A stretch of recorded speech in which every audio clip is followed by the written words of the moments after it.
এগুলো আমরা হয়তো মিট আপ করিনি বা মানে আমাদের নিজেদের মধ্যে পার্সোনাল প্রবলেম ছিল এবং সেটাকে দিয়ে যায় শুধু ব্যথা। টেকিনি সায়ন্তিকার সঙ্গে ৮ বছরের সম্পর্ক।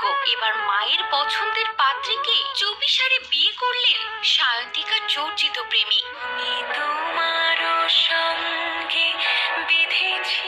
জানেন কেন ভেঙেছিল সেই চর্চিত প্রেম? বেস্ট ফ্রেন্ড থেকে প্রেমিক যুগল। একটা সময় খুললাম প্রেম করেছেন সায়ন্তিকা বন্দ্যোপাধ্যায় ও জয় মুখোপাধ্যায়। একটা সময় একসঙ্গে সেটেল হওয়ার প্ল্যানও ছিল দুজনে। শোনা যায় একসঙ্গে ফ্ল্যাট কেনার পাকা কথা হয়ে গিয়েছিল, কিন্তু 2018 সালে ভেঙে যায় সেই সম্পর্ক। দুজনে শুধু সম্পর্ক ভাঙেনি, মামলায় গড়ায় আদালত পর্যন্ত। ব্রেকআপের মাস কয়েক পর প্রকাশ্যে রাস্তায় সায়ন্তিকাকে হেনস্থার অভিযোগ ওঠে জয়ের বিরুদ্ধে।